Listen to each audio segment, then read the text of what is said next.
has a really strong passion for coding and AI. So a few weeks ago, I started my own course called Code with Lucy, which is an introductory AI course with the goal of spreading the knowledge of AI and promoting youth in STEM. The course is completely non-for-profit, so since this is the first iteration of my class, I had a total of 5 students in my class. And the class was composed of 3 grade 7 students, as well as 2 grade 10 students.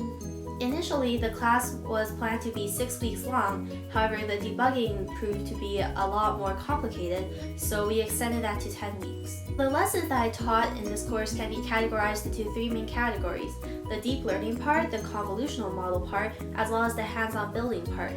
So in the deep learning part, we learn about the basic architecture of machine learning, as well as a lot of introductory basic things. So for the architecture, we learn about forward and backward propagation, activation functions, lost and cost functions, the update rule, and we also did a lot of class projects about how to improve your model. So this would be in the form of research and share.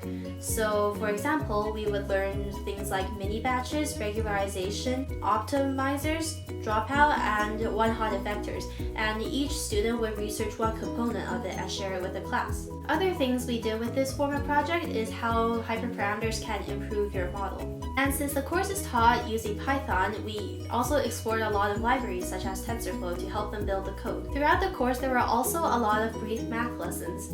And since machine learning is based on math, it is really important that we establish some of the features of these equations and how we use math to perform all these calculations that can result in, for example, the last number for binary classification. So for the convolutional model part, we learn about 2 different layers, the convolutional layer and the pooling layer. And then we also learn about how these different layers working together can identify different features of an image for image classification, which is our final goal. And with that in mind, we headed on to building our own model. And the end goal was to create a binary classifier for the 2 hand motions 1 and 5.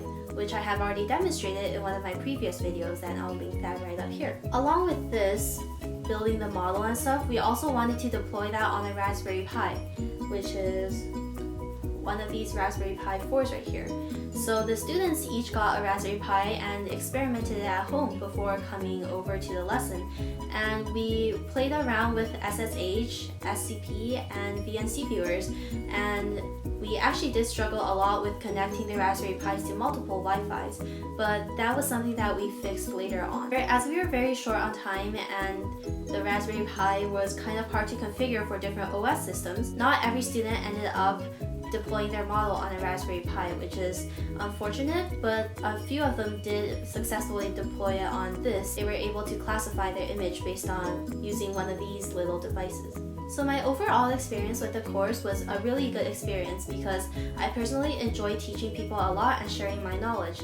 And the group of kids that I taught, they were very passionate about coding. So it wasn't like I was teaching some people who didn't want to be there at all, who were like, for example, forced by their parents. I feel like the passion towards coding is what drives them to be, or what drives them to do what they want to do. And that is something that I really value in my students. And I know that programming and STEM is an expanding field right now. And I know that around my community, at least, there are many programs for teaching little kids to program, and basically very introductory programs such as learning the language Python or learning from scratch or even just learning basic JavaScript functions.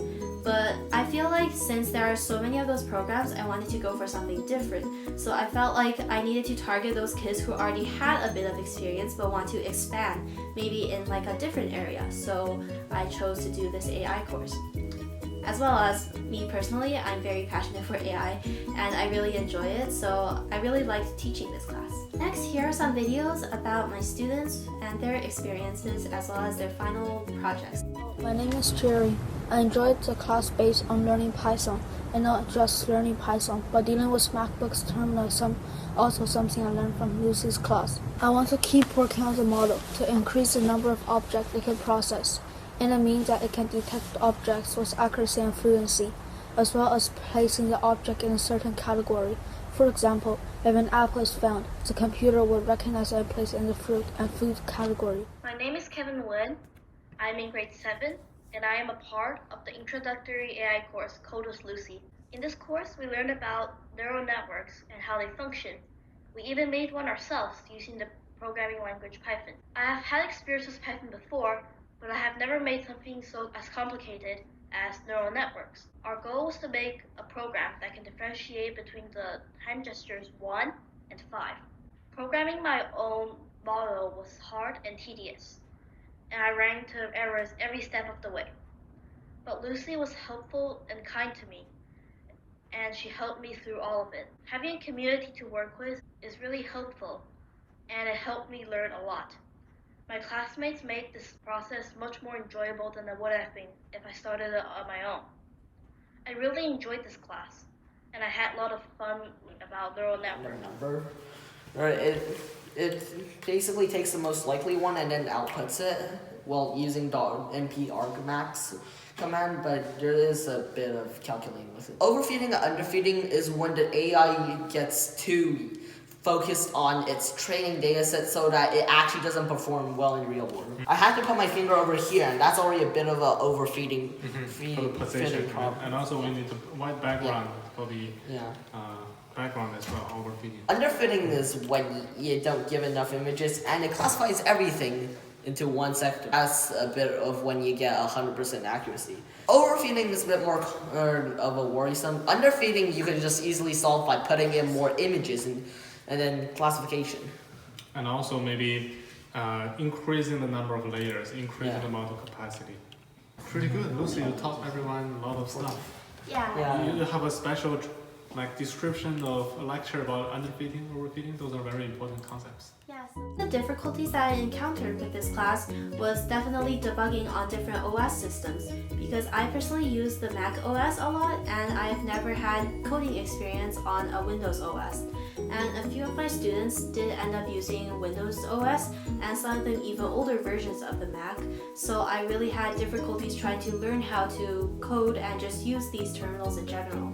But it was definitely an experience and I expanded my knowledge in how to use these different OS systems.